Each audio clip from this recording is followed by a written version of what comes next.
If you're tired of the fried liver attack, you clicked on the right video.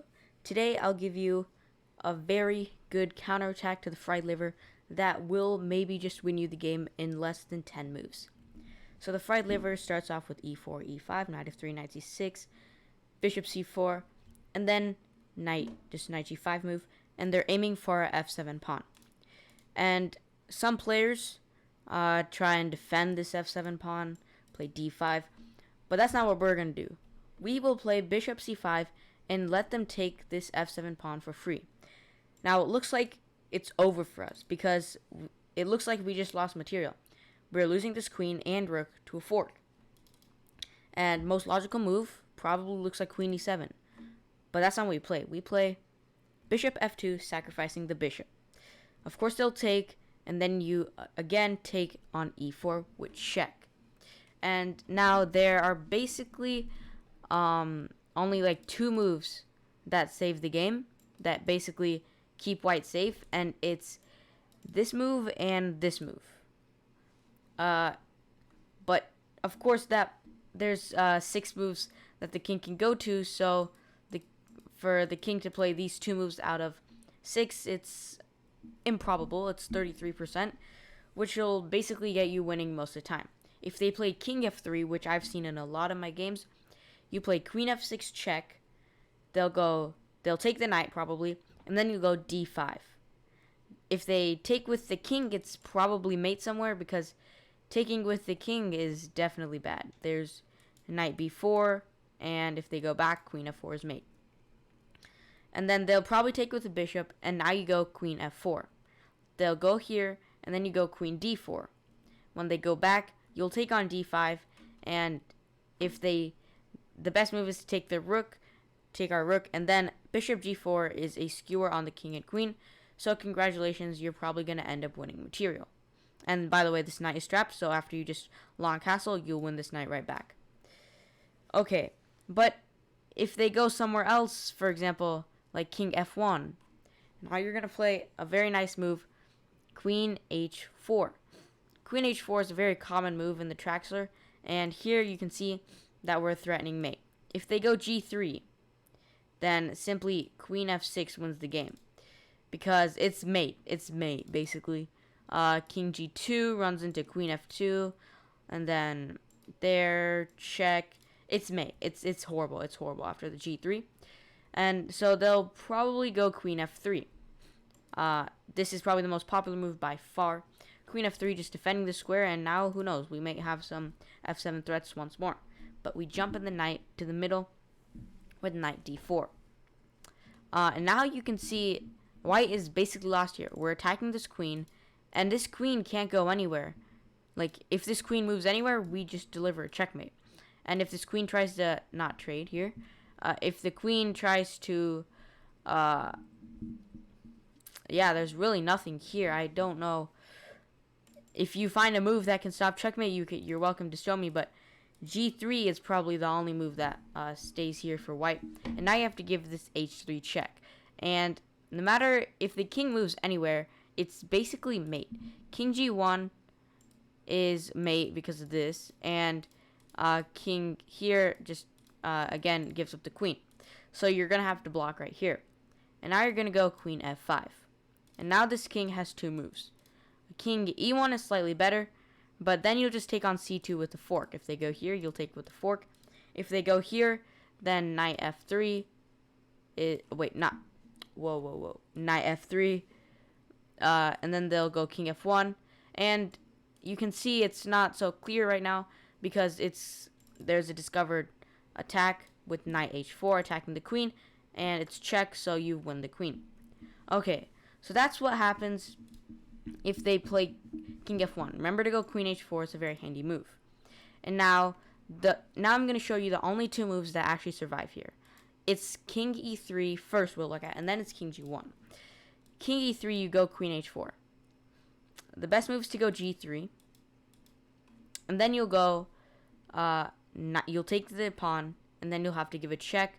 If they go back, you win this bishop to a fork, or you can just play d5, which is also good, but taking this will win you lots of material. And if they go here, you can play d5, you can castle, you can bring the rook f8 and now it's pinned. There's a lot of stuff you can do. Most players with white will go wrong. But, of course, there's one tricky little line if they don't play g3 and they play d3 instead. This is a very nice line. Queen f4 and it's made in 2. You won in 9 moves. And now queen f3 is another line. And this is one of the lines that is probably the most craziest, because you go back to f6 and then you do backwards knight move to f6. They'll take the rook and then you go knight d4 jumping in. And if they do queen f1, then you have d5 and bishop goes back. Then you give a check on g4 with a knight. If they slide it on over, then knight f2, the king slides, and you have this clear and sacrifice knight e2 check. They'll take the knight, and then queen d4 is a checkmate in the middle of the board. That's crazy. That's a crazy line in the Traxler, and I just had to show you that. Okay, but if they go to g1, I haven't covered that yet. You go h4, g3, then you take, and then you bring your rook to f8. And now you notice this pin is a bit nasty. Your plans are probably to go here for a fork, jump this knight in, take this knight, play d5. And d5 is a very strong move because once this bishop gets disconnected from this knight, it's all over. You go d5.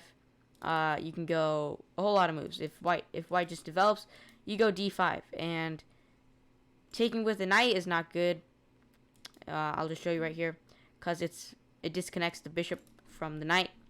So they'll probably take with the bishop. And now you have a whole lot of stuff, but your plans are to go bishop h3, and it's basically over. You will find a way to win this, I'm sure,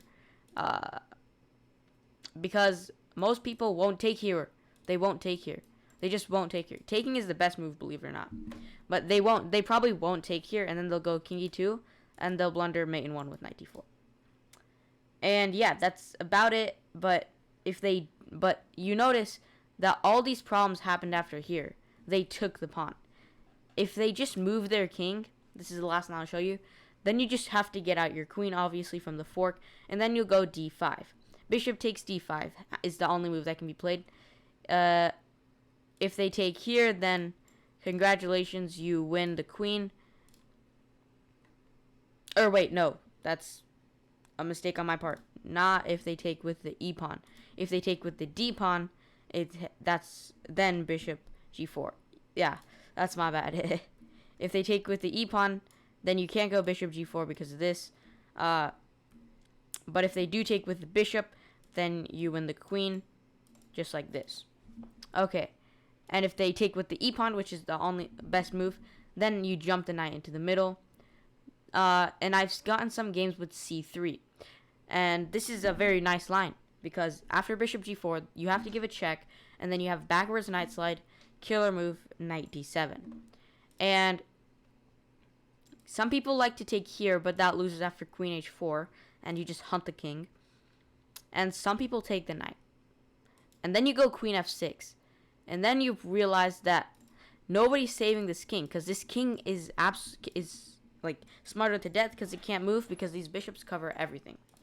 So you're going to threaten some nasty attacks. If they take with the pawn, you can't give a check because they'll take your queen. You just move up.